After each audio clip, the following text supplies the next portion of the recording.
ভূতনি নিয়ে আপনার মিথ্যাচার, চাই সমাজ নিয়ে আপনার মিথ্যাচার। আপনার সঙ্গে আমি হেলিকপ্টারে ছিলাম। আপনি 16 সালে সাবিত্রী মিত্রকে জেতানোর জন্য চাই সমাজকে প্রকাশ্যে বলে এসেছিলেন, আপনি পূরণ করেননি। আপনি বৈষ্ণবনগরের ভাঙন, ভূতনির ভাঙন নিয়ে আপনার প্রতিশ্রুতি পূরণ করেননি। আপনি চাঁচলকে গাজলকে পৌরসভা করবেন বলেছিলেন, আপনি করেননি। মুখ্যমন্ত্রীর উন্নয়নের পাঁচালী নয়, মুখ্যমন্ত্রী মমতা ব্যানার্জির নেতৃত্বে দুর্নীতি, তোষণ আর সীমাহীন স্বেচ্ছাচারিতার পাঁচালী মুখ্যমন্ত্রী প্রকাশ করেছেন। এবং আমরা বলি এটা জলাঞ্জলির পাঁচালী। পশ্চিমবঙ্গ বাংলার গৌরব, সংস্কৃতি, মায়ের সম্মান, কন্যার সুরক্ষা আপনার হাতেই জলাঞ্জলি হয়েছে। আজকে মাননীয় মুখ্যমন্ত্রী আইপ্যাকের তৈরি করা চিত্রনাট্য উন্নয়নের পাঁচালী প্রকাশ করেছেন। এটা আইপ্যাকের চিত্রনাট্য, এতে কি কি আছে আমি আজকে বলে দিলাম। কাল থেকে তৃণমূলের নতুন একটা ক্যাম্পেইনিং আজকে লঞ্চ হয়ে গেছে। পাঁচালী, উন্নয়নের পাঁচালী, ঢপের পাঁচালী, হতশ্রী পাঁচালী, জলাঞ্জলির পাঁচালী। এটাতে প্রত্যেক বিধানসভায় 15 জনের টিম গঠন করা হয়েছে। 3টে টিমে বিভক্ত করা হয়েছে মিথ্যা প্রচার করার জন্য। এরা প্রত্যেক গ্রাম পঞ্চায়েতে যাবে, মন্দির দর্শন করবে, তারপরে জনসভা করবে, কমিউনিটি লাঞ্চ করবে, প্রচুর অবৈধ টাকা এনে খাওয়ার চেয়ে খেয়ে নিন সবাই। তারপরে একজন কর্মীর বাড়িতে ভিজিট করবে, সন্ধ্যাবেলা স্ট্রিট কর্নার হবে, তারপরে এলইডি ভ্যানের মধ্য দিয়ে মমতা বন্দ্যোপাধ্যায়ের পিসির প্রচার হবে, যে প্রচার বাস্তবের সঙ্গে কোনো সম্পর্ক নেই। মুখ্যমন্ত্রী আজকে যেগুলো বলেছেন তার মধ্যে এত মিথ্যা এবং অসত্য ছিল। তিনি বলেছেন যে রাজ্যের জিএসডিপি হয়েছে 20,31,000 কোটি টাকা, সম্পূর্ণ মিথ্যা। দারিদ্র সীমার বাইরে আনা হয়েছে 1,72,00,000 মানুষকে। প্রধানমন্ত্রীর অন্ন সুরক্ষা যোজনার চাল আর গম যদি বন্ধ হয়ে যায় তাহলেই বুঝতে পারবেন পশ্চিমবঙ্গের লোকের অবস্থাটা কি। আজকে এই ধরনের মিথ্যা। বেকারত্বের হার কমিয়েছেন 40%। আমি মুখ্যমন্ত্রীকে বলবো, তিনি কাদের চাকরি দিয়েছেন নাম, বাবার নাম, ঠিকানা দিয়ে সম্পূর্ণ তালিকা প্রকাশ করুন। এই মুখ্যমন্ত্রী বামফ্রন্টের রেখে যাওয়া 1 কোটি বেকারকে 2,15,00,000 বেকারে পরিণত করেছেন। এই মুখ্যমন্ত্রী 15 সালে শেষ এসএসসি পরীক্ষা হয়েছিল, 17তে লাস্ট পিএসসি হয়েছিল। দীর্ঘ 8-9 বছর ধরে কোনো পরীক্ষা হয়নি, চাকরি হয়নি, চাকরি চুরি হয়েছে।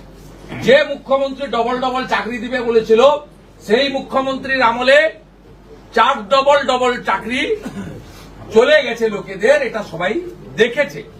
মুখ্যমন্ত্রীকে প্রশ্ন করছে বিরোধী দলনেতা, 51টা কর্মবিনিয়োগ কেন্দ্র বন্ধ কেন?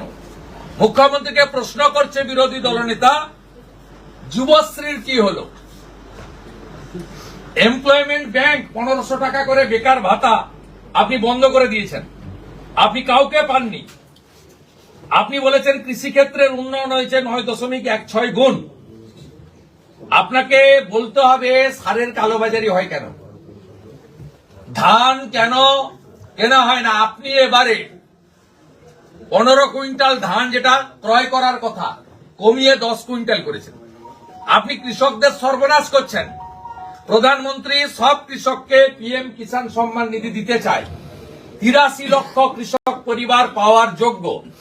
আপনি কেবলমাত্র বিজেপি হওয়ার জন্য, হিন্দু হওয়ার জন্য 33 লক্ষ লোকের নাম পাঠাননি, 50 লক্ষ পাঠিয়েছিলেন। প্রধানমন্ত্রী 50 লক্ষ লোককেই প্রধানমন্ত্রী কৃষক সম্মান নিধি যোজনা দিচ্ছে। 33 লক্ষ নাম আপনি কেন পাঠাননি? আপনার রেকর্ড পোর্টালে, আপনার রেকর্ড অনলাইনে পাওয়া যায় না। আর যত জমি আছে রেকর্ডে আপনি চেঞ্জ করে আপনার লোকেরা কালা করে দিয়েছে। ল্যান্ড ডিপার্টমেন্ট আপনার হাতে সম্পূর্ণ দুর্নীতিতে ভর্তি। আপনি 2 লক্ষ কোটি টাকা বিনিয়োগের সম্ভাবনা তৈরি হয়েছে। 2012 সালে প্রথম বিজিবিএস হলদিয়া থেকে শুরু করে লাস্ট যে বিজিবিএস করেছেন তাতে মোট মৌ চুক্তি করেছেন প্রকাশ্যে সাংবাদিকদের সামনে 16 লক্ষ কোটি টাকা। আমরা চাই মৌ অনুযায়ী বিনিয়োগ কোথায় কোথায় হয়েছে আপনাকে তালিকা দিতে হবে। আপনার হাতে ল্যান্ড ব্যাংক নেই, আপনি ল্যান্ড পলিসি তুলে দিয়েছেন। আপনার শিল্পের বিনিয়োগের ব্যাপারে প্রয়াত রতন টাটা যেটা বলে গেছেন সেটাই সঠিক, যে ট্রিগার মাথায় রেখে আমাকে রাজ্য থেকে তাড়ানো হলো, আমি খারাপ এম এর কাছ থেকে ভালো এম এর কাছে গেলাম। তখন গুজরাটের মুখ্যমন্ত্রী ছিলেন নরেন্দ্র মোদী, আর এই রাজ্যের বিরোধী দলনেত্রী ছিলেন আপনি। অর্থাৎ খারাপ এম আপনার সার্টিফিকেট প্রয়াত রতন টাটা দিয়ে গেছে, আপনাকে শিল্প নিয়ে আর কিছু করতে হবে না। আবার আজকে বলেছেন দেউচিয়া পাচামিতে 1 লক্ষ মানুষের কর্মসংস্থান হবে। আমি বলছি একটাও কর্মসংস্থান এই ভাঙা টেপ রেকর্ড তাজপুর বন্দর আর দেউচিয়া পাচামি আপনি চালিয়ে যাচ্ছেন, 3টে নির্বাচনে চালিয়ে যাচ্ছেন। 42 লক্ষ ছেলে মেয়েকে স্কিল ট্রেনিং দেওয়া হয়েছে, এরও তালিকা আমরা দেখতে চাই, এদের প্লেসমেন্টের তালিকা দেখতে চাই। আপনার আমলে স্বাস্থ্য বাজেটে 6 গুণ বৃদ্ধি হয়েছে, আপনি অবিলম্বে আয়ুষ্মান ভারত চালু করুন। মিথ্যাচার, মুখ্যমন্ত্রীর উন্নয়নের পাঁচালী নয়, মুখ্যমন্ত্রী মমতা ব্যানার্জির নেতৃত্বে দুর্নীতি, তোষণ আর সীমাহীন স্বেচ্ছাচারিতার পাঁচালী মুখ্যমন্ত্রী প্রকাশ করেছেন। এবং আমরা বলি এটা জলাঞ্জলির পাঁচালী। পশ্চিমবঙ্গ বাংলার গৌরব, সংস্কৃতি, মায়ের সম্মান, কন্যার সুরক্ষা আপনার হাতেই জলাঞ্জলি হয়েছে। এর উত্তর অভয়ার বাবা মা সঠিকভাবে আপনাকে দিতে পারবে। তাই এই মুখ্যমন্ত্রীর বিরুদ্ধে ভারতীয় জনতা পার্টি যথাসময়ে রাজ্য স্তরে ব্যর্থতার শ্বেতপত্র প্রকাশ করা শুধু নয়, 294টা বিধানসভা কেন্দ্রে আপনি 11, 16, 21-এর বাজেটে, ডিপার্টমেন্টাল বাজেটে কি কমিট করেছেন আর কি করেছেন।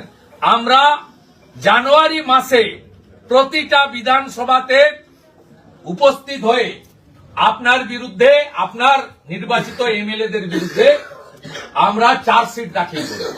এই মালদা জেলায় বসে আছি, এখানে ভূতনি নিয়ে আপনার মিথ্যাচার, চাই সমাজ নিয়ে আপনার মিথ্যাচার। আপনার সঙ্গে আমি হেলিকপ্টারে ছিলাম। আপনি 16 সালে সাবিত্রী মিত্রকে জেতানোর জন্য চাই সমাজকে প্রকাশ্যে বলে এসেছিলেন, আপনি পূরণ করেননি।